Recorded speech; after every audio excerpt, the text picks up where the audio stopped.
Salam sejahtera, terima kasih karena bersama dengan saya di Nazilin Unity Channel. Ini pengakuan Mahathir paling mengejutkan seluruh dunia Malaysia. Mahathir kata, saya Melayu tapi tak malu berketurunan India. Wah, akhirnya Muhyiddin Mahathir membuat kenyataan yang luar biasa. Dr. Mahathir Mohamad menegaskan dia tidak malu berketurunan India. Namun tetap berpendirian. Perkara itu tidak menafikan hakikat bahwa dia adalah seorang Melayu. Anda netizen kata, bagaimana pula itu berlaku? Keturunan India tapi tiba-tiba menjadi seorang Melayu soalnya. Bekas Perdana Menteri itu memberi kenyataan atau keterangan dalam perbicaraan di mahkamah berhubung saman fitnah terhadap timbalan Perdana Menteri Ahmad Zahid Hamidi. Mahathir memfailkan saman itu berhubung dakwaan bahawa nama pada kad pengenalan IC lamanya ialah Mahathir anak lelaki Iskandar Kuti. Kata beliau, saya tidak malu untuk mengatakan saya berdarah India. Tetapi itu tidak bermakna saya bukan orang Melayu, katanya di Mahkamah Tinggi Kuala Lumpur hari ini. Ahli politik berusia 99 tahun itu memfailkan saman berhubung ucapan Ahmad Zahid Hamidi yang juga Presiden UMNO pada mesyuarat UMNO bahagian Kelana Jaya pada 30 Julai 2017. Mahathir mendakwa, ketika ucapan itu Ahmad Zahid yang juga Menteri Dalam Negeri ketika itu menyatakan nama asal pada IC Mahathir ialah Mahathir anak lelaki Iskandar Kuti. Bekas Perdana Menteri itu mendakwa dakwaan nama Kuti itu seolah-olah menunjukkan dia seorang oportunis bukan Melayu yang berpura-pura mengaku Melayu demi mencapai kepentingan politik. Ketika pemeriksaan balas oleh Peguam Ahmad Zahid, Sahrul Fazli Kamarul Zaman hari ini, Mahathir mengulangi bahawa dakwaan itu seolah-olah menunjukkan dia menipu orang lain. Implikasinya ialah saya tidak menggunakan nama itu, Mahathir anak lelaki Iskandar Kuti. Tetapi Mahathir Mohamad untuk menunjukkan bahawa saya menipu. Ini bukan soal sama ada nama Melayu atau Islam atau tidak, katanya. Nama Mahathir anak lelaki Iskandar Kuti bukan nama sebenar saya. Dan saya tidak berbohong. Nama saya Mahathir Mohamad, tegas negarawan tua itu.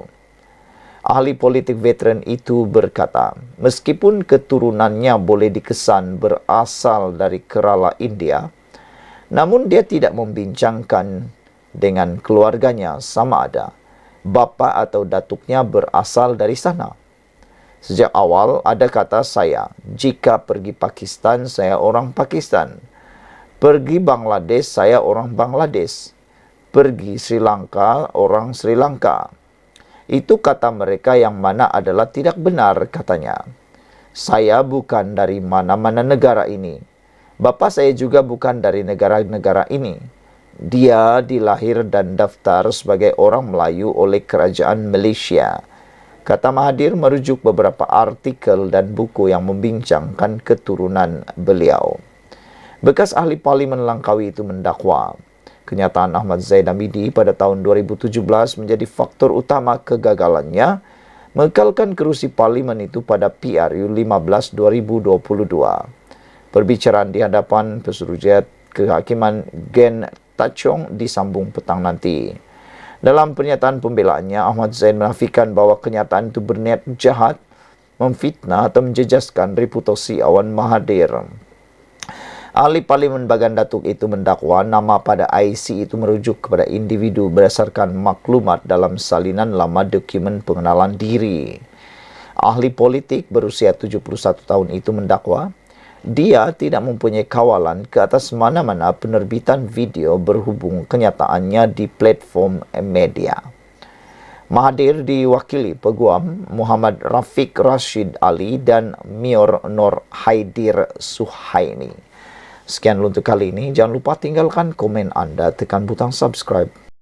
Beberapa menit atau jam selepas Muhyiddin Yassin didakwa dengan akta hasutan, ini pula jawaban daripada Hamzah Zainuddin. Kata beliau, kebenaran akan menang, kezaliman PHBN tak akan berjaya katanya. Ramai orang cuba mempertikaikan apa yang dikata oleh Hamzah Zainuddin ini.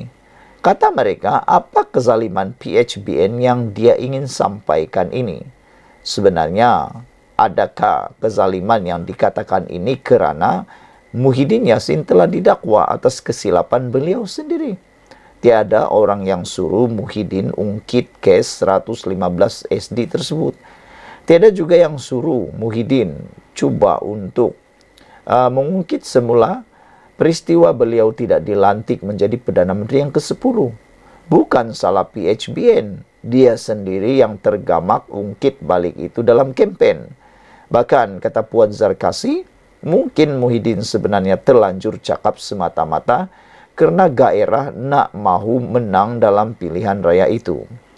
Setiausaha Agung Bersatu Hamzah Zainuddin berkata, pertuduhan di bawah akta hasutan yang dikenakan terhadap Muhyiddin Yassin tidak akan berjaya kerana menurutnya bekas menteri itu hanya menyatakan fakta.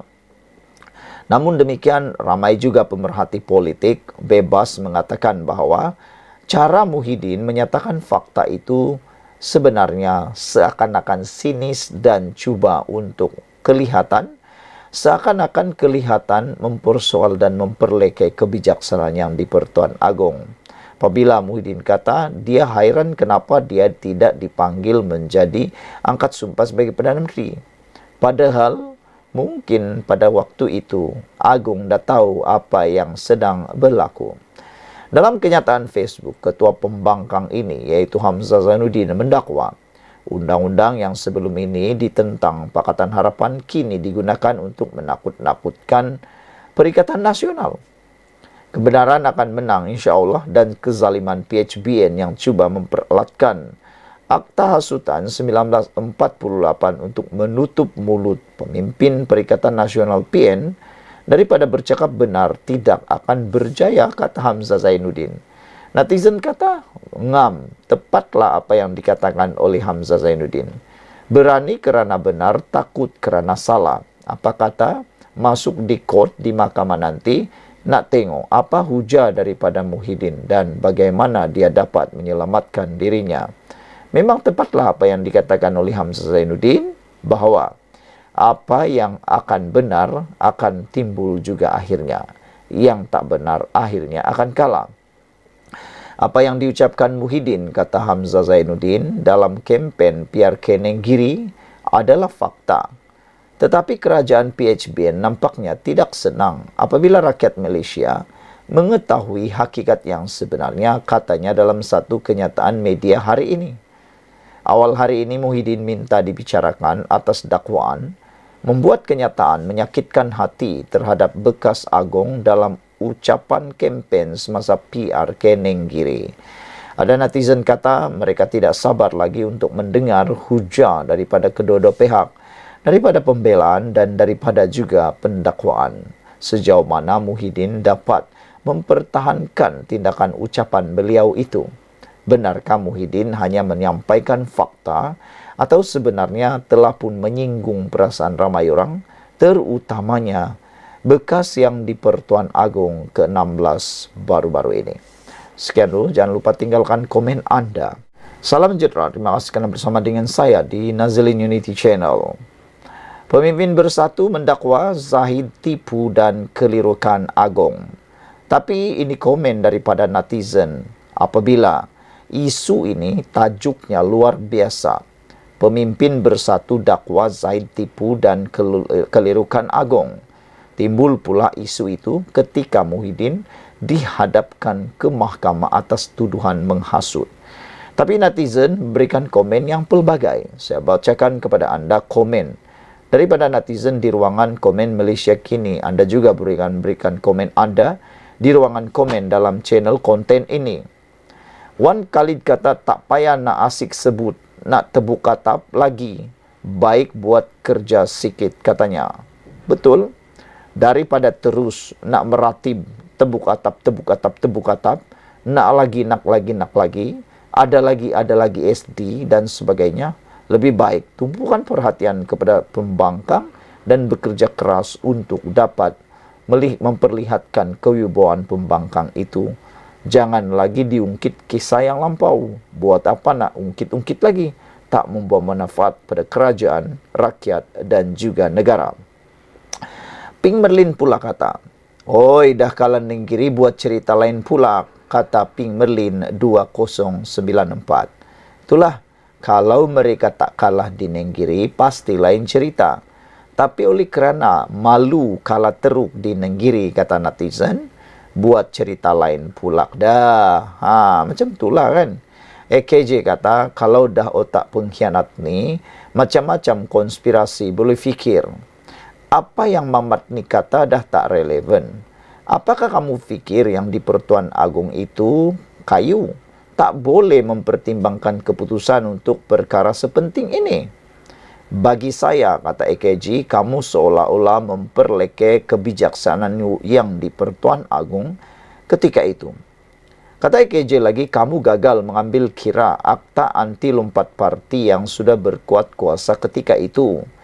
Jika diimbas semula sejarah, Muhyiddin lah yang mempunyai masalah majoriti ketika tubuh kerajaan dulu. Dah jadi Perdana Menteri, takut nak buat undian di Parlimen sehingga mengisytihar darurat bagi selamatkan kedudukan. Pembangkang ketika itu, move on lah. Move on. Malah bekerjasama dengan menandatangani MOU bagi kestabilan kerajaan kerana mendahulukan kepentingan negara. Kamu pula buat apa? Hanya penting diri dan sanggup buat apa saja untuk gampai kuasa, kata AKJ. Memang pengkhianat bangsa, agama dan negara, katanya. Blue Panther pula kata, cukuplah jadi gila tu Tun Faisal. Muak dah aku dengar, katanya. Muak dah aku dengar, tak habis dengan SD, Agung tak tertakluk buat keputusan guna SD. SD bukan konklusif. BN ahli parlimen malah yang lain tertakluk kepada presiden dan parti dalam membuat keputusan menyokong yang mana. Sekarang, ekonomi menunjukkan perkembangan KDNK naik 5.9%. Ringgit terus kukuh, pasaran saham melebihi 1.600 mata FDI. Terus meningkat, pelaburan berminat melabur di Malaysia. Cukup dah kau jadi kerajaan 33 bulan yang kau tahu PKP, tulis beliau. Tutup Masjid Surau dan lain-lain. Orang nak makan pun susah, katanya. Pepel Maus kata, bodoh punya Tun Faisal, katanya. Pepel Maus juga kata, Zahid tak perlukan SD 30 wakil rakyatnya. Dia ketua parti dan menguasai 30 YB-nya. Seperti dalam undang-undang parti yang telah pun ditandatangani. Griket kata, bodohnya dia ni. Dah beliau juga boleh didakwa kerana menghasut. Segala-galanya sudah selesai selepas Anwar berjaya mendapat undi percaya majoriti pada sesi pembukaan parlimen yang pertama selepas pilihan raya, kata Griket 7773.